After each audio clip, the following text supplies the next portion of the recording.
On va parler maintenant de ce qu'on appelle les talents de la création. Voilà, ceux qui créent de leurs mains ou dans leur tête, qui créent des choses. On en parle maintenant avec Marie-Sophie Labeille, qui est donc artiste. Bonjour. Oui, bonjour. Merci d'être avec nous ce matin. Vous habitez à la Neuville-d'Aumont, c'est près de Beauvais. Tout à fait. Et vous êtes dans l'univers de la création artistique. D'abord avec ce tableau que vous nous avez ramené, qui donne de la couleur un petit peu à ce plateau, mais aussi des œuvres en verre.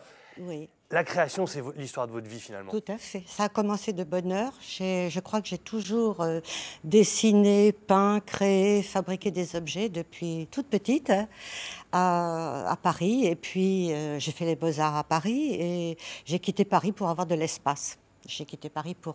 donc, j'habite près de Beauvais. J'ai un grand atelier. On va aller voir en image, justement, effectivement, voilà. À la Neuville-d'Aumont. C'est un petit village de 317 habitants, voilà, dans le sud de Beauvais, avec des images... Très agréable. C'est un univers de création, ça. Hein. Alors, les chaises et les lanternes, ce sont des pièces que j'ai dessinées et que j'ai créées pour des clients, pour différentes marques. Là, les petites chaises étaient fabriquées par Fermob, sont toujours d'ailleurs. Ça, c'est fabriqué en République Tchèque. C'est une lanterne pour une collection. Ça, c'était fait à Venise. J'ai travaillé avec les verriers vénitiens aussi. Et donc ça, c'est l'atelier où je peins les très grandes toiles et où il y a une galerie intégrée. J'ai rentré les plantes pour l'hiver. Ouais. Bon réflexe. L'univers de la création, c'est là, on l'a vu avec, cette image-là, il y a un rôle énorme de la lumière. La lumière joue un rôle primordial. Vous travaillez les œuvres en verre, vous travaillez des tableaux qui sont là notamment et qui sont très lumineux. C'est un élément incontournable, la lumière. C'est quand même fou de venir chercher la lumière en Picardie. Mais non, pas du tout. On a des très belles lumières. Quelquefois plus belles que celles du Sud. On a des lumières très subtiles. Oui. Et très douces. En fait, j'adore la transparence. Dans ce que j'ai fait, donc j'ai fait des lanternes, j'ai fait aussi des lustres, enfin des luminaires pour différentes marques. Et c'était toujours cette transparence et la matière du verre, qui est quelquefois industriel, moulé ou fabriqué à la main, soufflé à la bouche, c'est toujours passionnant. Et en couleur, avec la lumière au travers, voilà. Alors, vous nous avez ramené quelques œuvres. Je vais montrer ces boules-là, notamment de lumière. Enfin, ces boules de lumière, non.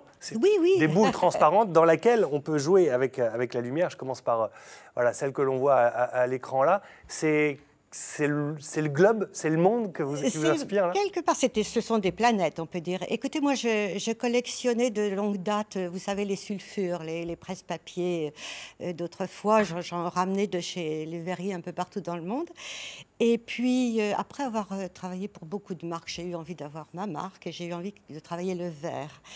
Et donc, j'ai voulu sublimer les sulfures, en faire des pièces de collection, on va dire. Oui, vous disiez des sphères de lumière. S'il y a un rayon de soleil dedans, ça illumine. Ça les magnifie, c'est super. Et c'est le cas de celle-là. Regardez, on va aller jusqu'au bout du zoom de la caméra, du déplacement de la caméra, parce que si on va à l'arrière de cette boule, on voit votre petite signature, là, la petite gravure qui est juste là. Elles sont limitées à 50 exemplaires, numérotées chacune. Et on voit le numéro, alors on devine le numéro là, vous voyez, Limited Edition, et là il y a le numéro qui montre aussi le caractère authentique de cette pièce-là. Ce sont des œuvres, et cette collection est sur le thème des 4 saisons, thème classique, mais qui est toujours inspirant. Donc on a le printemps, avec toute l'énergie qui est dans les tons verts, l'été, très solaire, avec des herbes fines gravées à la surface, l'automne qui est un tourbillon dans des tons chauds, et l'hiver qui évoque la glace, le givre, toute la magie des couleurs, des blancs bleutés de l'hiver. Vous vous exprimez aussi sur des toiles. On va voir quelques images que Pascal Michel a filmées lors de la visite de votre atelier. On s'exprime aussi bien. Quand on est artiste, quel que soit le support, l'intérêt, c'est de s'exprimer. Là, on voit vos toiles dans votre atelier. Il y a énormément de couleurs. Hein. Oui, oui, et de plus en plus, ça ne s'arrange pas. Je crois que je suis dans un moment où j'ai envie qu'il y ait de plus en plus de couleurs. Et j'aime infiniment les formes de la nature. J'ai quitté Paris aussi pour ça, parce qu'il y a une énergie que passe la nature. C'est très banal de le dire, mais je le ressens très fort. Et j'avais besoin de l'exprimer. Et donc, oui, ça prend la forme des couleurs. Ouais. En fait, si vous regardez l'automne et ma toile, ou le printemps, il y a des inspirations communes. Hein. Pour terminer, dans le monde qu'on vit là, qui est très numérique, très Internet, tablette, téléphone, tout va à toute vitesse, c'est important de prendre le temps de créer encore aujourd'hui et de se poser et de dire voilà, je vais m'exprimer avec des matières traditionnelles de manière un petit peu... C'est le luxe absolu, c'est le temps qu'on prend. J'ai aussi quitté Paris pour ça, qui est une ville que j'adore au demeurant, mais parce que j'avais besoin de l'espace, mais de l'espace-temps.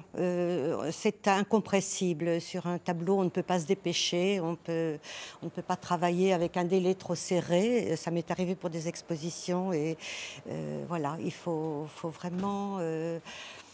oui, il faut entendre ce temps. On a la chance de pouvoir communiquer aujourd'hui beaucoup plus facilement et partager ses expériences.